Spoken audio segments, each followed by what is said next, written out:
G'day guys, Jeff here. Medal of Honor beta. You are seeing it released on my channel. I wanted to read through the terms and conditions first. That's why the other channel was created.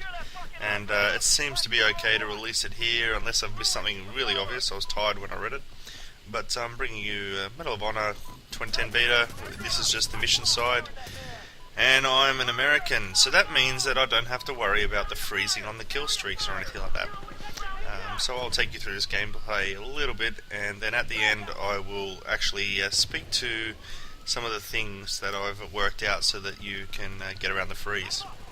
Outside of this, Hypermole or Gary and I, we're going to get together and actually bring a team assault match to you, showing you some of the interesting artifacts or nuances, so you can have a bit of fun doing things like shooting out the stand of a television, and the television hovers in free space, and a few other things like that. I do enjoy the gameplay here. It's a lot of people ask me, so I'll just put it out there now. It is like Battlefield and Modern Warfare 2 had a baby, but at the same time, I think COD players are actually going to be a little disappointed because Andre Sparra said it, and Mr. Cheap Kills said it, and I'm going to have to say it again here, but they took all of the worst parts of Battlefield and put it in the game, and they took all the worst parts of COD and put it in the game. It's not that it's exactly that bad, but it's an interesting analysis nonetheless. So as you can see, I've got up a little bit of a point streak. I don't mind about protecting and whatnot. My team's doing quite good in pushing forward here, so the game's over very quickly in the scheme of things. I'm just trying to pick up a flank here. Running up in certain areas, you get a turn back now message as well, so you can't really go in there and abuse the spawns, which is quite good. The cone, so when you fire the gun, as you can see there, a lot of them were on target, but I didn't really get any hits.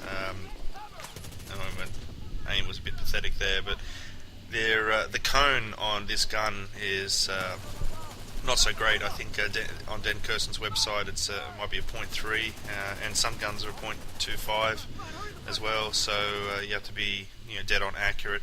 So I think you have to actually be a little bit more accurate than you do in both Battlefield and Call of Duty, especially Modern Warfare 2 anyway, but that's interesting nonetheless. Also, the M16 and the AK 47, well, the M16 is actually better to use. So if you're on the Taliban, you might want to end up just going with a Spec Ops kit for a better gun, because the cone again is wider, so you're going to get the better hit markers and whatnot. But if you're a laser shooter, and you can switch between games and your aiming's spot on straight away, unlike me, then the AK-47 is quite good. As always with getting to objectives, I'm just using the environment to minimise the directions I can get shot from. Here I ran across cover, but it looked like we're okay. We have our team up ahead. There's the useless tank.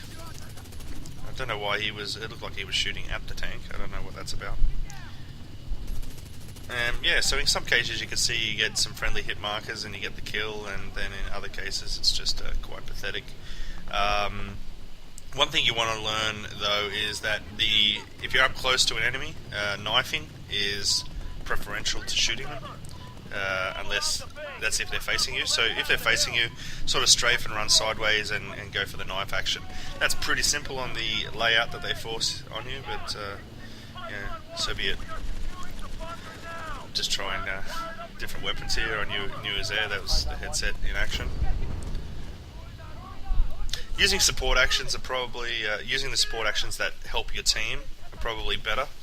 I'll bring a video where I'll go through all the support actions with points as well. I didn't get a recording of it because I was actually rendering at the time. But give out match ammo, give out flak jacket, you give out full metal jackets, and that actually helps your point streak move on to the next lot. Only occasionally do you find the mortar strike or the rocket strike or the strafe any good, but still. I love I actually enjoy the sound of the guns here, and there's a few strange things that happen with the guns. Like if you reload and then sprint away, the reload sound disappears in the distance. Like it only keeps the reload sound from where you started it. So if you run away, you can hear the reload sound being left behind in the environment, which is pretty interesting. The other thing that I'll bring you something interesting at the end of the match, actually, in terms of the red dot sight.